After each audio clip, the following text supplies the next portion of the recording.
Good evening, everyone. It's wonderful to see so many of you.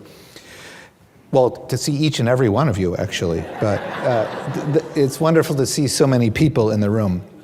I really want to thank you in person and welcome you all to the Jepson Alumni Center at the University of Richmond. I also want to welcome the hundreds of people who are joining us online for tonight's live stream. I'm Kevin Halleck. I'm a professor in the Department of Economics and president of the University of Richmond. Thank you for being here. And thanks to everyone who made tonight's program possible, especially my colleagues from events, conference and support services, university catering, university advancement, university communications, and the Office of the President. I'm delighted to introduce tonight's speaker, Dr. Richard Haass, a veteran diplomat and extraordinary international relations leader. Richard writes a weekly newsletter called Home and Away, and I devour it each week. It describes domestic policy issues home and international ones away. It's really exceptional, and you can subscribe for free. But before I get to introduce him, I think, right? It's free. I don't pay. You should charge, it's good. We just have to estimate the price elasticity demand. It's probably not so bad. Yeah. But before I get to introducing him, I'd like to set the stage for why we're here and what we're hoping to do. As the university's mission states, a Richmond education prepares students for lives of purpose, thoughtful inquiry, and responsible leadership in a diverse world. And we pursue our mission by supporting academically rigorous classes, the outstanding scholarship of our faculty, many of whom who are deeply engaged in work essential to our democracy and our nation's place in the world, opportunities for civic engagement, faculty-mentored research, and applied learning both inside and outside the classroom. And finally, we offer programs including workshops, symposia, panels, and talks like the one you're attending this evening, talks that bring experts to campus to engage our students in the campus and broader community in conversations about important and timely topics. At UR, like at many universities across the country, we seek to offer programs that support civil discourse, listening and learning, and skills for engaged citizenship. This summer, I mentioned to George Weldy, our university's former rector of the Board of Trustees and a critical friend of the university, I mentioned these things to George. He recommended that I read Dr. Haass's most recent book called The Bill of Obligations. I read it immediately and thought it was awesome and consistent with what we were trying to do here at Richmond. Dr. Haass's ideas reminded me of the guidance I got when I first received tenure at the University of Illinois in 2001. When you earn tenure as a professor, a world of new opportunities and privileges opens.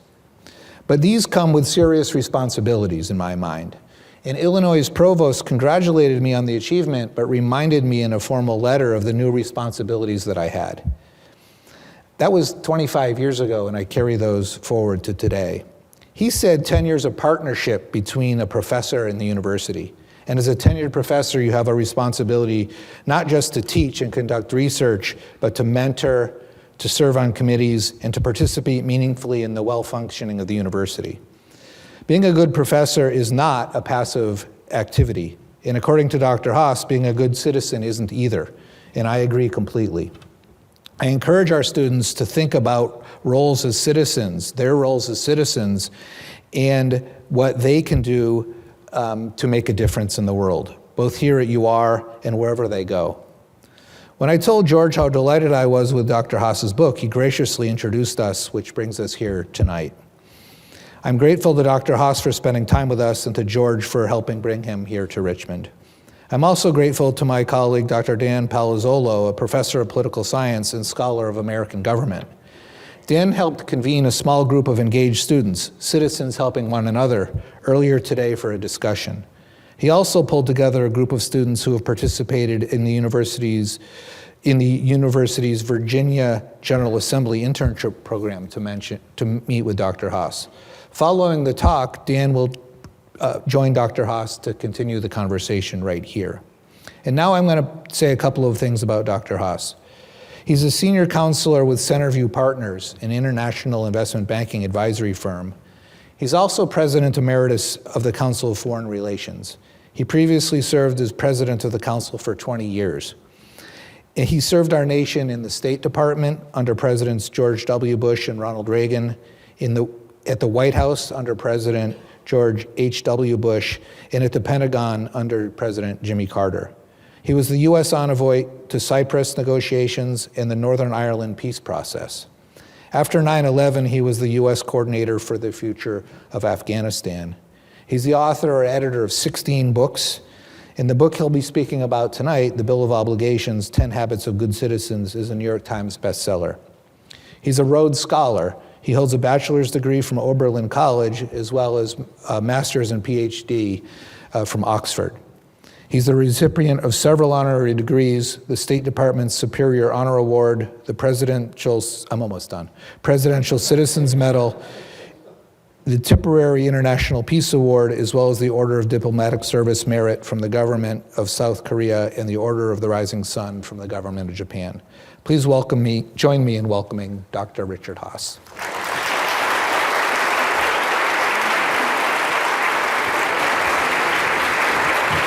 Thank you.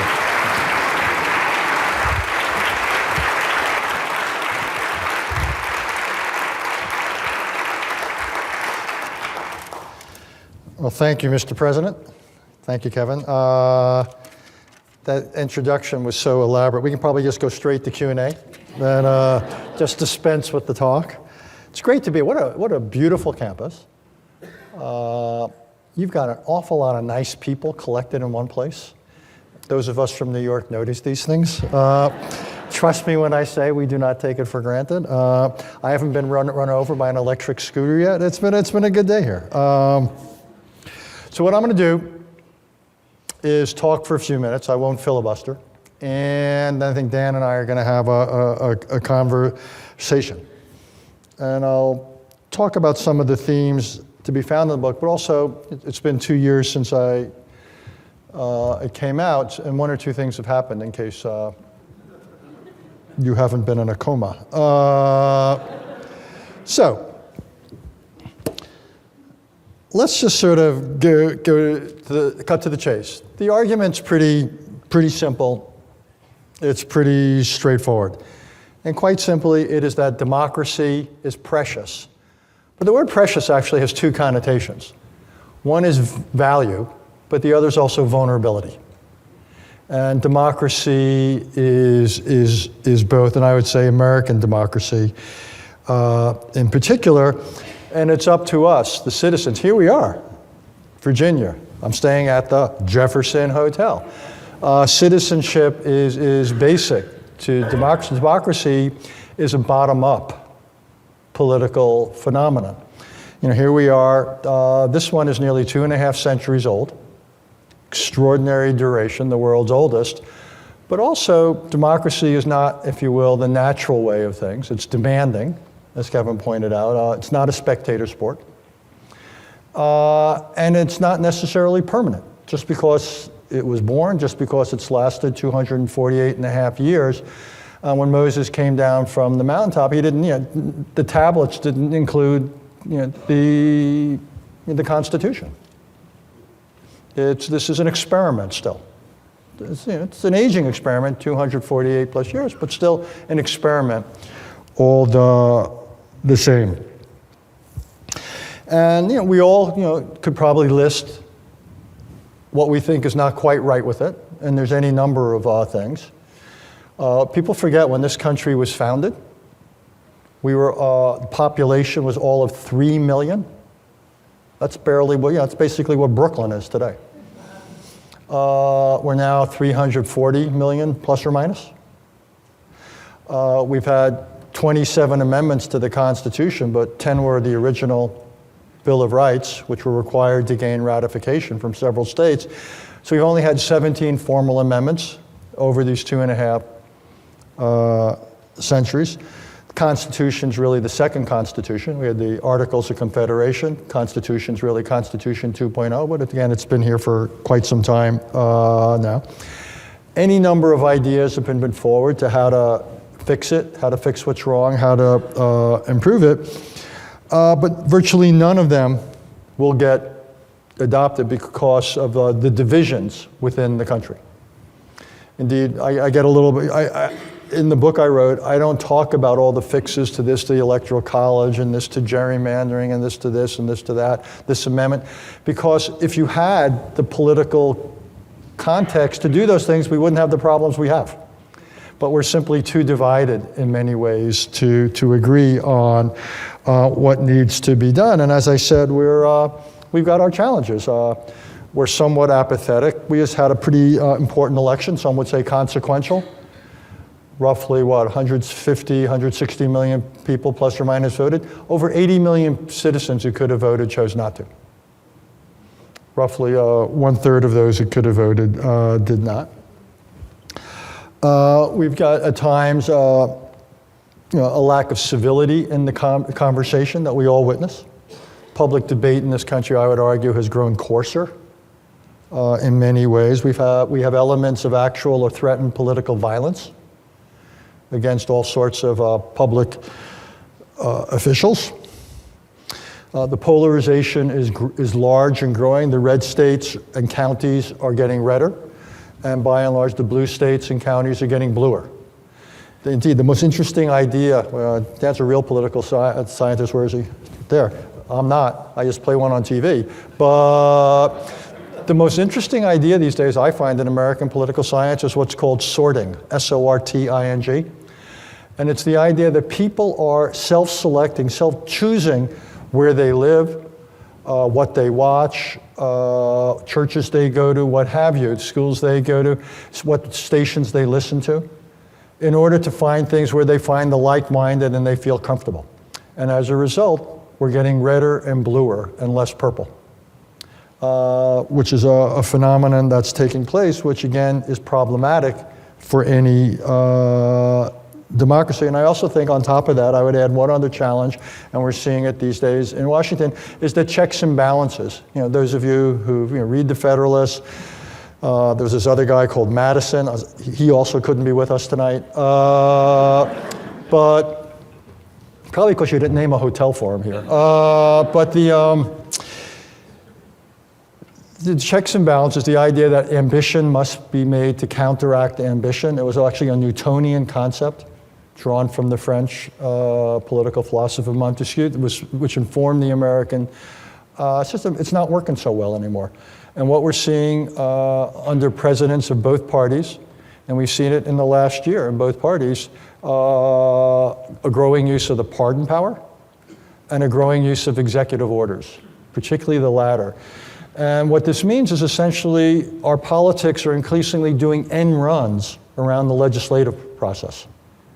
So checks and balances in the American political system are embedded, but they're embedded in the idea that we have three co-equal branches, the legislature, which is Article 1, the executive, and the judiciary.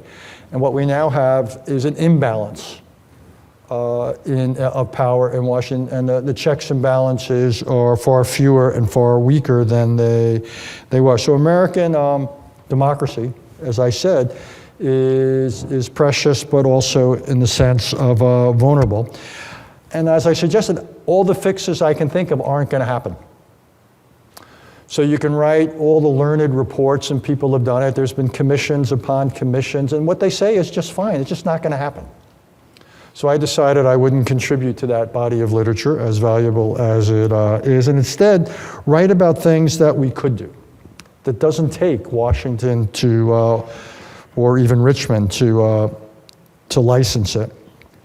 And the more I looked at the problem, it was more than simply expanding our rights. As I said, rights were basic to getting the Constitution passed, the Bill of Rights, and so forth. And a lot of American history, if you think about it, Civil War, subsequent civil rights movement, and so forth, can be understood as the struggle over broadening rights in America and deepening rights. And Lincoln's famous phrase about making a more perfect union. At Gettysburg, that one could understand in some ways the arc of American history as the uneven steps backwards as well as forward effort to make the Union more perfect, to extend rights to more Americans. And That's important. It's not done. It is the unfinished work. It always will be. I get it.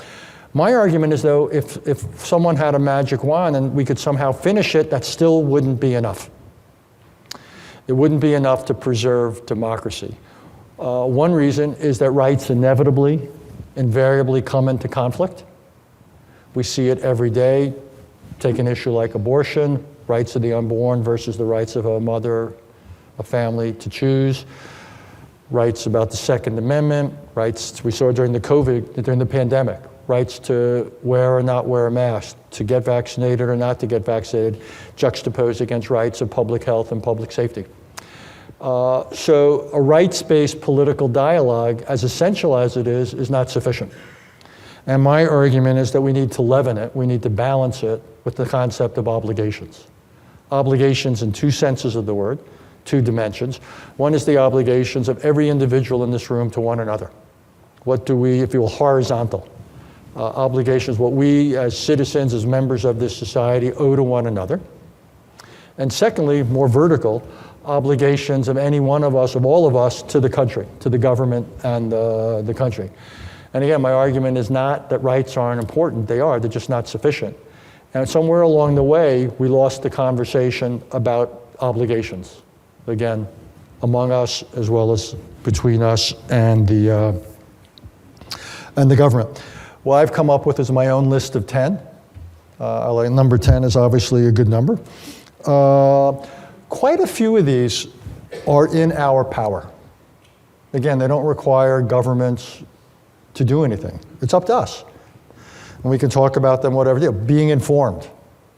There's nothing stopping us each day from being informed. It turns out to be more difficult than you'd think, even in the age of Google and everything else, because there's so much out there that's inaccurate. But every one of us could do more to get informed. Any one of us could choose to get more involved. Those of us who didn't vote could vote. There's other ways to be involved in a political process in the country other than that. Every one of us could be open to compromise. It doesn't mean compromise, but at least to weigh it and compare the pluses and minuses of compromising to not. Civility doesn't cost us anything. Indeed, it benefits us. We like being treated in a civil way. And also, if we act in a civil way, even when we disagree, particularly when we disagree. Now, if we were to do it, what's tonight, Thursday night? And we had a civil disagreement. What's good about that is on Friday night, if we ran into one another again, we might find the issue where we could agree, and the fact that we hadn't broken our relationship on Thursday night would open up that possibility. So civility is a good thing, but it's also a little bit of self-interest in that. No, the idea that of eschewing violence, that there's no place for violence motivated by politics in this country. No cause justifies those means. That we can't legislate or put everything into code of law. Norms matter.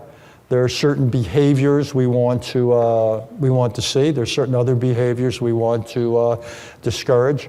It's almost like a tax code. You can't write or imagine every possible thing you want to prevent. So character norms count. We want to, as I said, think about the obligation to one another. Not just what we are owed, but what we owe. And again, it's self-interest comes into it as well. It's not simply an act of charity. Well, charity is a good example, or of decency. But if, for example, people who are unwell get treated and are made healthier, by the way, that improves the overall health of the society. So some of these things have payoffs for each of us. There's two things that more collectively, though, we could do. One, Kevin and I talked about a lot today, which is civics could be part of the curriculum of every high school and college. We wouldn't think of, or at least we shouldn't think of graduating a young man or woman if they couldn't read or do critical thinking, couldn't do basic math, basic writing. Why would we think of turning them out from a high school or college and they're not prepared to be active citizens? That they haven't learned something about what they've inherited, why it's valuable, and what it takes to keep going, what their obligations are, in addition to what their rights are. That is something we could make a much greater priority, and then we could implement it systematically in high schools and colleges around the country. And service. that we start treating the government, whether it's state, local, federal, not as the enemy, but as us. And in the old days, we had a draft, and it was a great bringing together. What I talked about before, the fact that we're so siloed. One of the great things about public service is not just a great training and educational, but it's a great social tool. It brings together people who would otherwise never work together, and it breaks down some of the walls in the society. I'm not calling for a draft because Americans don't like to be told what they have to do. I get it. But we could certainly incentivize public service. We could pay people for it, just like we give veterans certain benefits. If people, say, spent a year or two doing public service at the federal or state level, we could say, schools, imagine they did it as a gap year between high school and college. They could get preference in college admissions. Employers could say, hey, I'll be more likely to hire young people who have had this kind of experience. There could be, one of the reasons I was against unconditional loan forgiveness, I'll probably lose all the students in the audience here, is I wanted there to be conditional loan forgiveness. I wanted a student loan forgiveness on a degree of public service. And again, I thought it'd be a great teaching and training tool and a great way to bring together young Americans who would normally never work and come to know one another. And I also thought it would break down some of the boundaries between individuals and the society and individuals in government. And again, the last of the obligations I write about is the idea that we want individuals, all of us, to put the country before our parties and ourselves. That there's if you will, that's what the definition of patriotism is. So what I try to do is, basically encourage people to practice all this, find ways in their lives to do it, but also as citizens to expect it. I have a view of politicians. It may sound cynical. It's good you're all sitting down. But my somewhat cynical but also observed view of politicians is they may not be responsible, but they're always responsive. And they're responsive to the voters. So if voters demand or expect certain behaviors and say, I will be politically active, voting and otherwise, and I will reward politicians who do X and penalize those who do Y, guess what? You will begin to see some differences in what politicians do. So in many ways, it's on us. It's on us as citizens. So we should, again, practice it. We should push for it, vote on the basis of it. Because at the end of the day, this is a Republican form of government, small r. It's representative. And we may not get the government we need, but we get in some ways the government we deserve. And that's why, again, democracy can't be a spectator sport. Can't be something for bystanders. It's got to be active. And what I'm trying to do here and elsewhere is, in some ways, support, kick off, trigger, use your word, a conversation about this. I don't pretend to have all the answers. You may have your own obligations. You may have your own list. You may not like some of mine. That's great. That's swell. What I want, though, is people to think about it in terms of their schools, in terms of public service, in terms of their own behavior, in terms of the behavior of their ministers and priests and rabbis and others, about what they're preaching and so forth. I do think this is going to have to be a collective effort if one day our descendants are going to be around and celebrating the 350th anniversary of this democracy of ours. So that's what I wanted to put out there. I think the good professor and I are going to have a conversation, so thank you again for having me.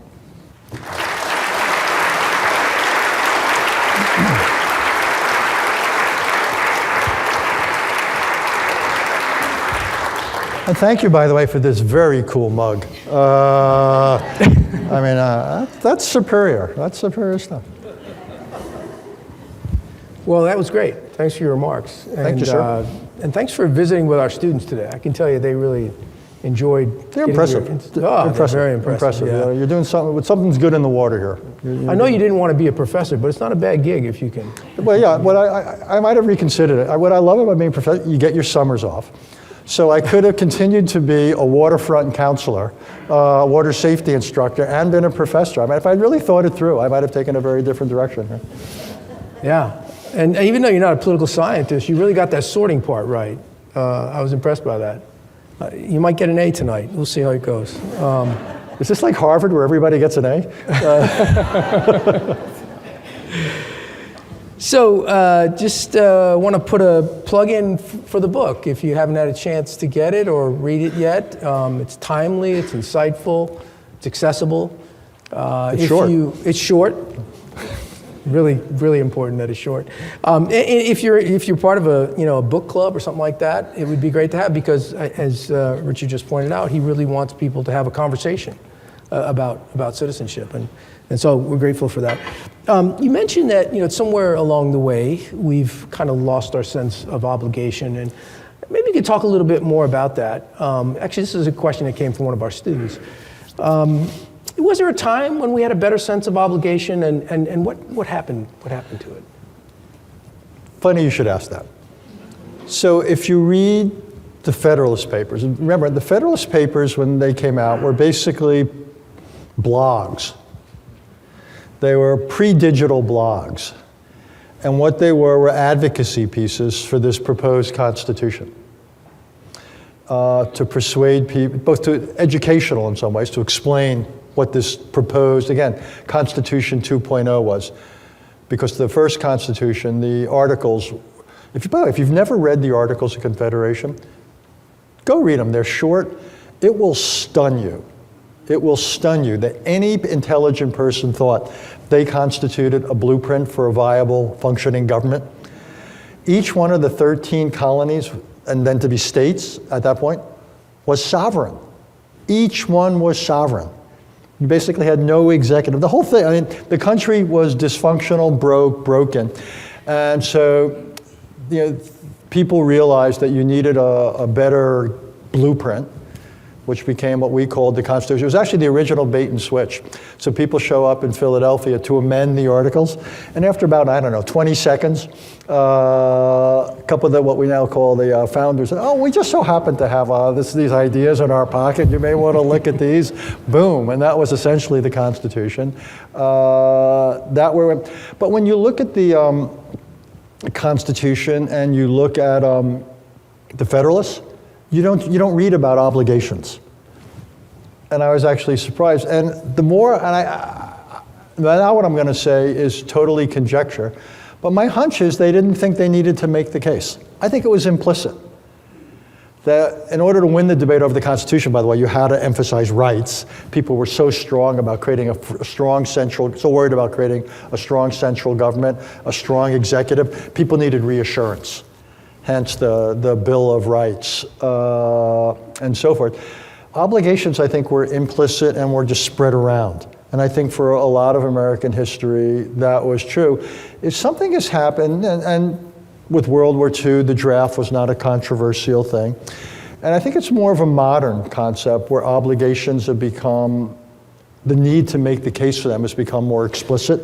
And I'm not a sociologist or an anthropologist or a psychiatrist about why we've become, I would say in some ways, a little bit more individualistic, maybe a little bit more selfish, why the balance between the individual and the collective has shifted somewhat. But somewhere along the way and over the last, 75 years, I think there's been one of many changes in American, culture for whatever set of reasons, and I just think, so now you've got to make the case a little bit more explicit. And I'm not the only person who's argued this. In some ways, Robert Putnam and others, when they did things like Bowling Alone, somehow the balance between the individual and the society as a whole has shifted. And I think, by the way, COVID deepened it. And I think these things we have in our pockets, these do as well. That we've become more autonomous. I thought it was really interesting was about a year or two ago, the Surgeon General talked about the epidemic of loneliness. Really interesting. So there is something going on, whether it's the technology or other things, but for whatever the reason or reasons, I think the concept of obligation I don't think we have the luxury anymore of just assuming that it's there. I think that's why, again, I wrote this to emphasize it, to make it more explicit. Good. I want to ask a question about leadership, because I think when we think about democratic societies and republican forms of government, the relationship between leaders and citizens is very important, and there are tons of questions we can get into on this. But just to focus a little bit on your book, What are the roles of leaders in a democratic society, and particularly the role of leaders in communicating and advancing the Bill of Obligations? It's an interesting question. Look, the most important thing I think of is leaders, and I know this because I work for a leader who didn't understand it at times. It's not enough to do the right thing or to want to do the right thing. I've worked for 4 presidents, as Kevin's unbelievably long, mostly accurate introduction made clear. The one I was closest to was the 41st president, George Herbert Walker Bush. And one of the things I learned, and he paid a price for it politically, is he was brought up in a way by his mother in particular about not bragging and all that. But also he had a certain, I don't know if it was conceit, but a concept that it was enough to do the right thing and people would see it. And it turned out not to be true, or he would have been a 2-term president. So he paid for it rather dearly. And I remember more than anything is when he broke his pledge on taxes, and he had a strong reason for doing so. And I argued that he should go out on national television and make the case for it and sell it and say, and what I wanted him to say was, look, I know a lot of you are unhappy with me because I broke my pledge, you're right, but let me explain to you why I had to do it, and I hope you'll understand and keep an open mind. And he didn't do it because he wasn't comfortable with that, and he thought again that the logic of it. So part of what leaders do, I think, is the biggest thing is educate.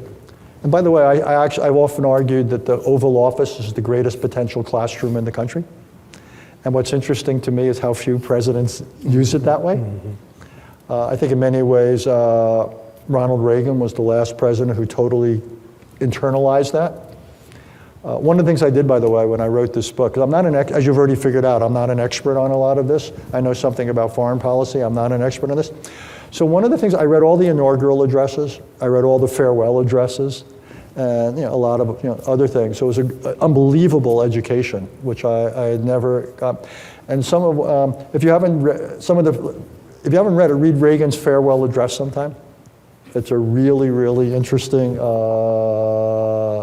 speech to the country. Now I've talked so long, I've forgotten your question, Dan. Question is, you're answering it. The question is the role of leaders. Your role of leaders. Communicating about the importance educate, of obligation. To explain, and to point out directions, but also match that. I mean, again, you can't assume anything as leader. I think if you're going to say we ought to do X, you've got to say why. Why is inherently good? Why is it better than the alternatives?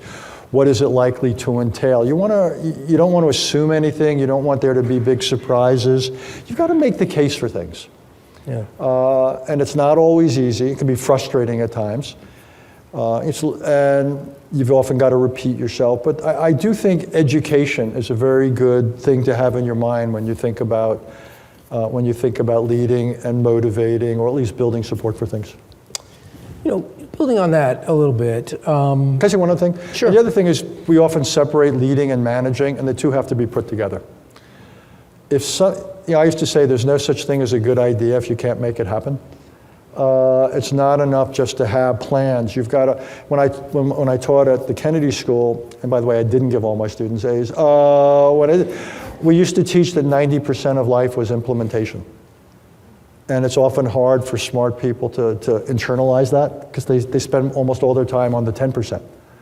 But what I've learned in some ways the hard way is that you've got to spend a lot of time on the 90%, because good ideas just don't sell themselves. They don't just come about or happen.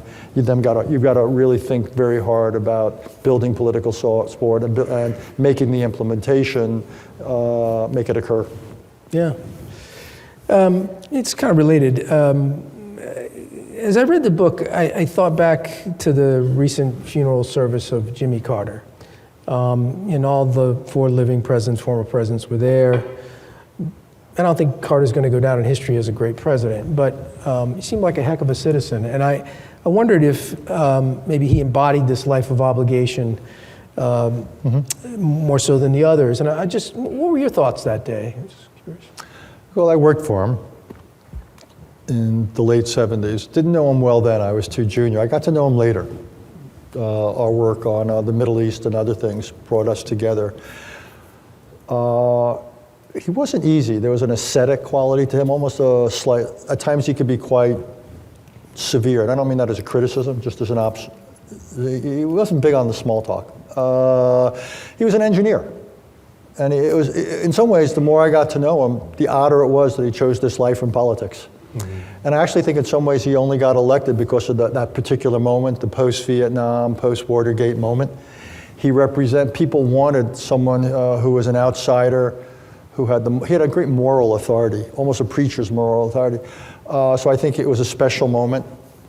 And it went from, he's widely seen as, if you will, the greatest ex-president, or one of the great, and he conducted himself with great dignity and just the effort, the sustained effort, and the modesty of it, and the building of the houses. It's admirable. The only thing I'd take issue with you, and I wrote an appreciation for him when he passed, and I was on TV a lot yakking, is I think he didn't get the credit he deserved as president. I actually think he was a better president, and particularly on the foreign policy side.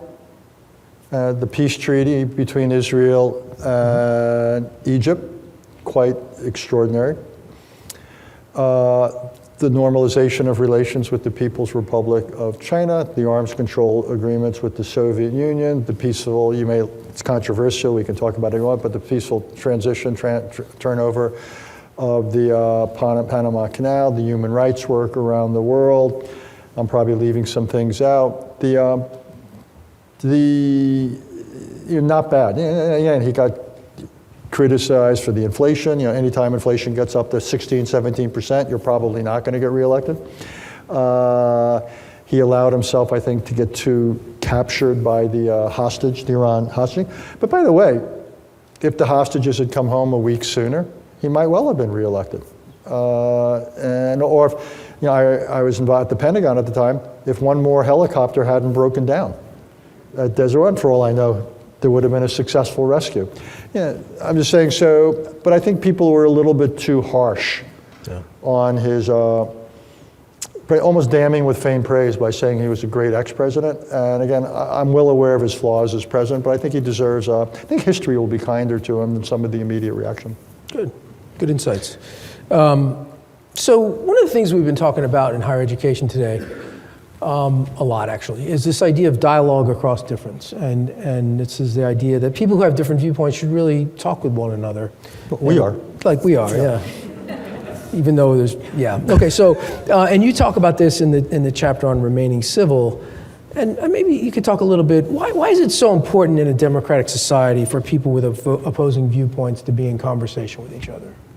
Well, the assumption is there's always opposing viewpoints. It's not a bad thing, it's actually a good thing. I get nervous when I don't hear dissenting points of view, because then you're much more likely to be vulnerable to groupthink. Mm-hmm. And people aren't putting forward necessary questions or challenges, so I actually welcome it. Around, whether when I ran the Council on Foreign Relations or in any governmental job, I think it's healthy. On the other hand, you don't want the differences to become gridlock, that you can't get anything done, and we've seen that increasingly in Washington in particular. Less so at the state and city level, more so at the federal level. In part, I think, because the federal level is less involved in service delivery. At the state and local level, you often have to get things done. You don't have the luxury of gridlock. You actually do have to perform some services. And obviously, the even greater danger is if the differences become so profound it could lead to violence. Yeah. And then our democracy is seriously at risk. So civility has nothing to do with eradicating differences. It's impossible, and as I suggested, it's not necessarily desirable. It is everything to do with managing the differences so they don't preclude finding compromise and getting some things done, and they obviously don't lead to political violence. So civility is a way to me of keeping open possibilities of sustaining relationships amidst inevitable differences over what should be done or how it should be done. Yeah. So you talk about civic education in the book, but let's think specifically about dialogue across difference. What do you suppose institutions of higher education can do to kind of foster this norm of dialogue across difference? Well, two things. I think it's really important for institutions, and I'm not an expert on what you're doing here, I apologize. But one is it's really important because a lot of kids are showing up on campuses, and this is often their first experience at dealing with people who are not like-minded. And a lot of them have come from backgrounds where often they haven't met people who are of the different faiths, different colors, different political backgrounds, different socioeconomic, different wealth, whatever it happens to be. I mean, and we don't talk a lot about it in America, but class is an important dimension of America. It's almost an un-American concept, but there you. So I think we shouldn't therefore expect that most young people who show up on this campus or any campus, I'll make it general. I don't know enough about Richmond. Have this skill set with them, have this experience. Indeed, I would probably make the other, and I think it's always throwing them into the deep end of the pool. And suddenly they're hearing things that they've never heard before. And what we've seen over the last, just take the post-October 7th, 23, over the last, what's that now, 15, 16 months, we've seen what can happen. It can really break down, can lead to violence of sorts, but it could just break down the whole idea of community that in many cases we're trying to foster here. And to me, there's how inappropriate that institutions dedicated to dialogue and learning become places where you can't, where suddenly you don't have those kind of, so I just think one has to be really conscious about teaching it, about making the case for it, not assuming people somehow show up on campus with it. Certain time, make very clear about the rules, very clear about the penalties. I just think and workshops, conversations about civility. We talked over lunch day about debates. I love the idea of institutionalizing debate on campus where people take positions, and then after 30 minutes, they're asked to take the opposing position. And that way, then perhaps they develop some empathy for positions that are far removed from their own preferences. But I think schools, it ought to be, what's the word? Not almost, I mean, it could, to some extent, we could have classes or workshops on civility, but also it ought to be totally integrated with the rest of education. I mean, ideally, what happens in a poli-sci class and happens in a biology class, whatever, it permeates the agenda. And I think you set expectations, you set examples, you set expectations, and those who violate them, I think universities have to be clear. I come from a city where, particularly at Columbia University, that, shall we say, were rather unfortunate. Things got, in some ways, out of control.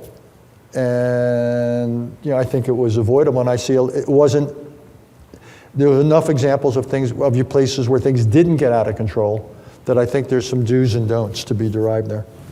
Yeah. So asked a few students if they'd like to ask a question or two. And one of the things that came up had to do with sort of maybe ranking or thinking about which of the obligations might be the most important in terms of restoring democracy. Have you thought much about that, or? I have to go through them all. I always get nervous when people ask me questions like that. Look, okay, so seriously, the first and 10th, but let me focus on the first, being informed. Again, it was Jefferson who most associated citizenship with being informed. And I put it before involvement, because quite honestly, think about it. To have people involved who aren't informed, I don't think is a great accomplishment. Now, it's not, I want them to be informed, and then secondly, I want them to get involved. That's the right sequence. And so to me, though, and what I liked about getting informed is that's something, again, it's in our power to do. There's nothing stopping any one of us from reading a quality newspaper or Equality magazine, or listening to certain things, or subjecting ourselves, whatever word you want to use, exposing ourselves to different points of view and so forth. That's something we can all do. We live in an age where we're bombarded by information. So the real question is, how do we navigate it and so forth. So if I could choose any single thing, it would be getting informed. I'm naive enough to think that if people get well informed, that will give them a stake in things, and that will motivate them to get involved. And I don't think that's impossible. Lots of the other obligations are behavioral ones. And I think they're obviously important. Different members of society are in different positions to do. Teachers can do some things, religious leaders, people who preach once a week can do certain things, parents. I mentioned Reagan's farewell address. He talked about the importance of the dining room as the most important room in the house. The conversations that are had their coaches. I mean, there's business leaders. There's so many of us. We may not think of ourselves that way, are in positions of some authority, and both what we example, what we model, what we say, what we do, can have impact. I've already talked about the importance of civics and national service. Those are different. Those aren't individual things. Those are the most policy-oriented things I've written about, which I think, and those are longer term. I think investing in our future, both public service and civics, are ways to invest in the future. They won't help us next week or next month or next year, but they'll help us increasingly down the road. And so I basically come out.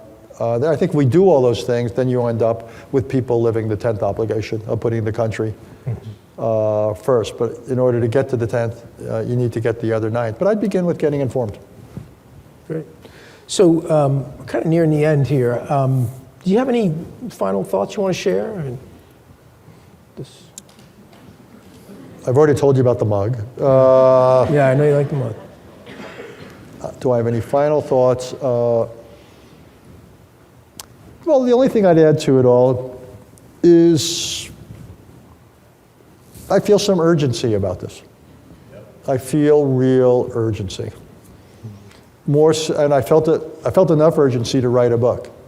And any of you who have written a book know you got to feel quite a lot of urgency to write a book. It's not a walk in the park. Got to feel a degree of urgency to read a book. It's a lot more to write a book. But now I feel a lot more urgency. And what I've learned is not to be sanguine, not to assume that just because things have always been, they always will be. And I actually think American democracy is being tested in significant ways of late. And I don't say this as a partisan thing. I was a Republican for 40-odd years.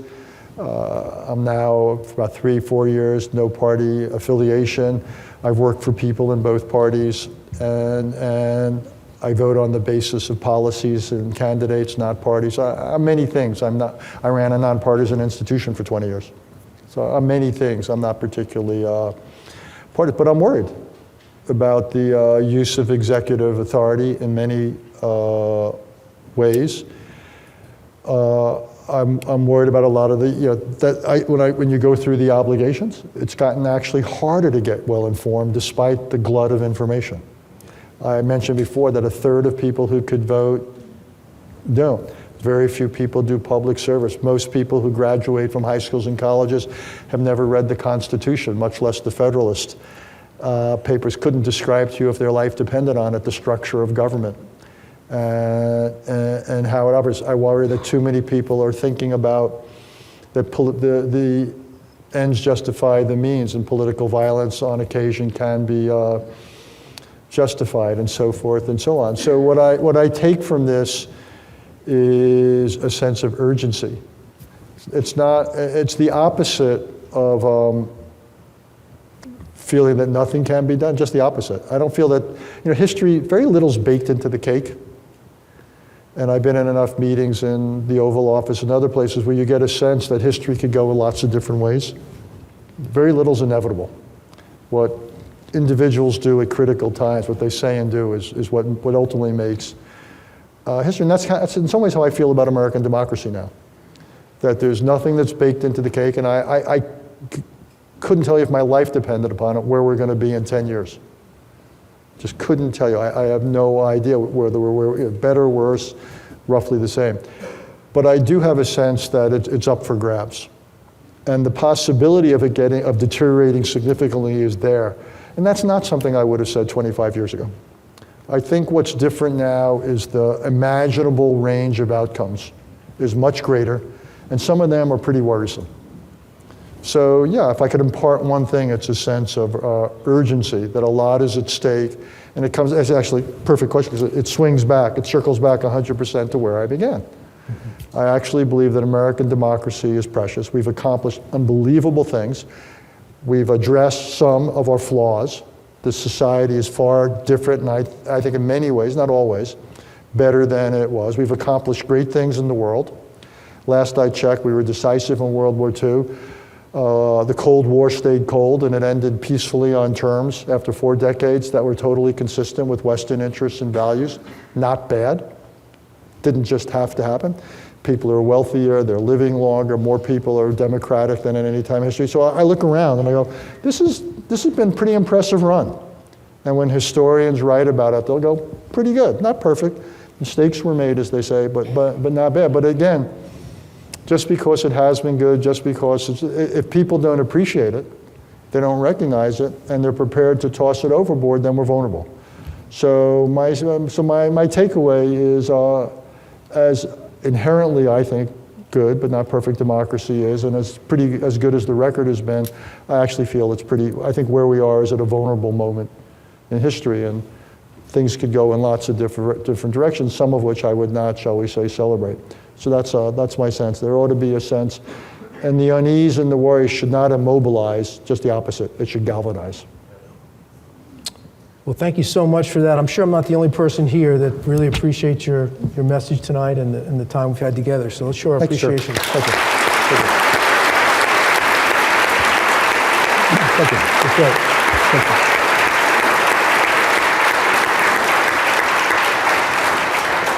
I want to thank both Dr. Haass and Dr. Palazzolo for an excellent discussion. I want to thank you again, Richard, for being here. Okay. Thanks for everyone for attending, the hundreds online and all of you here. I hope you enjoyed this. I have a few announcements, but again, first let's congratulate and thank Dr. Haass for being here. Thank you, sir. Thank you.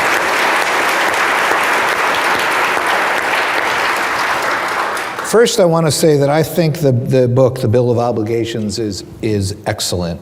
And what we didn't talk about here tonight is it's so clear in the book why it's so hard to get things done in Washington and why it has been for some time. And I actually found when I read the book that it's very scary, but it's also very inspiring at the same time. And so I really, really highly recommend it. For those of you who are here in person, or if you're online and you're in pajamas, put on some clothes and come over here. We're going to have a reception and a book signing out in the UCROP gallery, just outside this room. If you're a student, we'll buy the book for you if you promise to read it. So you have to look a human being in the eye and say, I will take that book for free, but you have to commit to reading it. I agree with Richard on a lot of things. One of them is that those mugs are awesome, and I'll bet they're at the Spider Shop, so you can buy them. And read Home and Away. You can get it online, and for now it's free. Thank you. Yes.